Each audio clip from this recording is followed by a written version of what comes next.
Jamaluddin Yusuf Habibie atau B.J. Habibie lahir di Parepare, Sulawesi Selatan pada 25 Juni 1936. Ia adalah anak dari pasangan Alwi Abdul Jalil Habibie dan R.A. Tuti Marini Puspowardojo.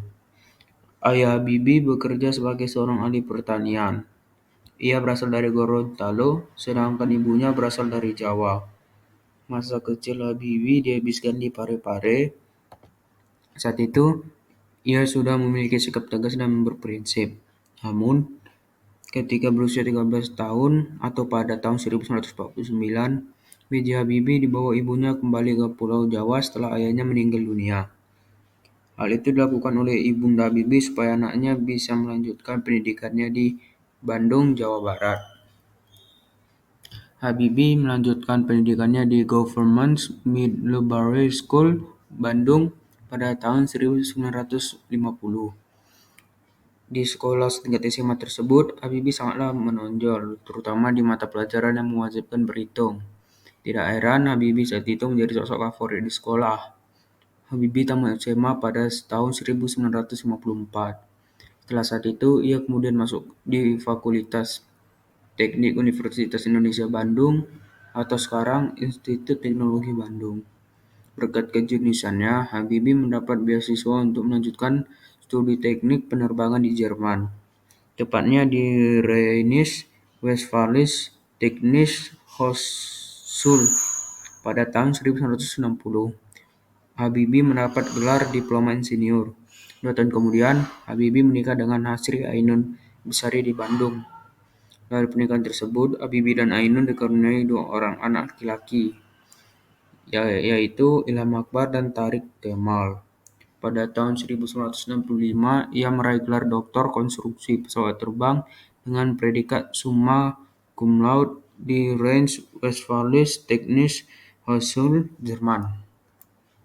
Setelah menyelesaikan pendidikannya, Habibie sempat bekerja di Messerschmitt Bölkow-Blohm, Hamburg, Jerman. Messerschmitt Bölkow-Blohm merupakan salah satu perusahaan yang bergerak di bidang aviasi atau penerbangan. Berkat kejeniusannya, Habibie menjadi orang yang dihormati di Jerman. Bahkan ia dijuluki Mr. Crack karena memiliki kontribusi besar di bidang teknologi pesawat terbang global. Habibie pun menjadi nama teorema di bidang termodinamika. Adapun teorema Habibie atau Crack propagation teori membahas terkait persoalan banyaknya kecelakaan pesawat terbang. Teori yang dikemukakan Habibie ini memberikan formulasi perhitungan untuk menemukan potensi rekahan pada kerangka badan pesawat. Setelah menorehkan hasil yang sangat bagus di Jerman, Habibie kemudian kembali ke Indonesia pada tahun 1973. Habibie kembali ke Indonesia demi memenuhi permintaan Presiden Soeharto. Tak lama kemudian, Habibie ditunjuk sebagai CEO Industri Pesawat Terbang Nusantara atau IPTN. Lalu, pada tahun 1978, ia diangkat menjadi Menteri Negara Riset dan Teknologi. Habibie menjabat sebagai menteri tersebut selama 20 tahun hingga 1998. Selain itu, Habibie juga memimpin proyek pesawat N250 Gatot Kaca yang menjadi pesawat pertama buatan Indonesia.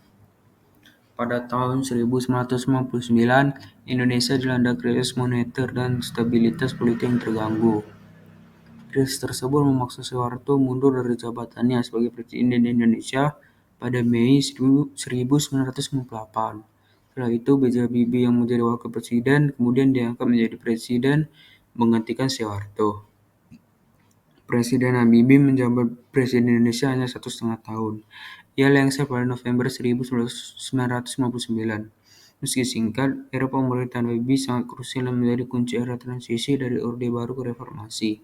Habibie kemudian memberikan kebebasan pers yang sempat dibungkam hingga diberedel selama masa Orde Baru.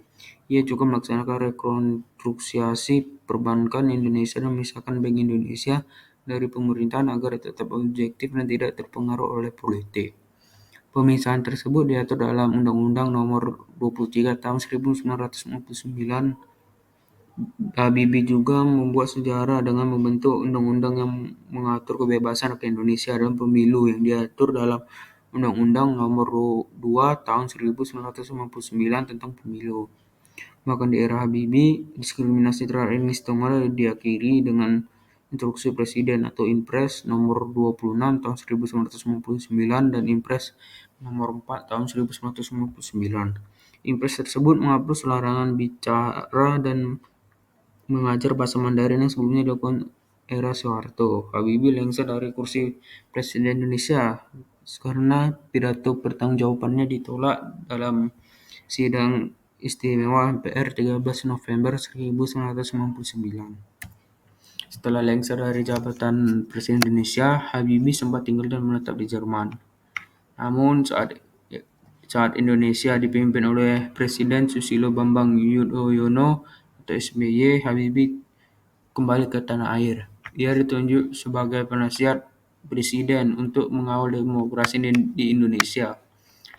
Adapun pengawasannya dilakukan melalui organisasi yang ia dirikan, yakni Habibie Center. Habibie menetap di Indonesia hingga ia meninggal dunia pada 11 September 2019. Sekian dari presentasi tentang biografi tentang B.J. Habibie. Bila ada kesalahan kata, mohon dimaafkan. Sekian dan terima kasih.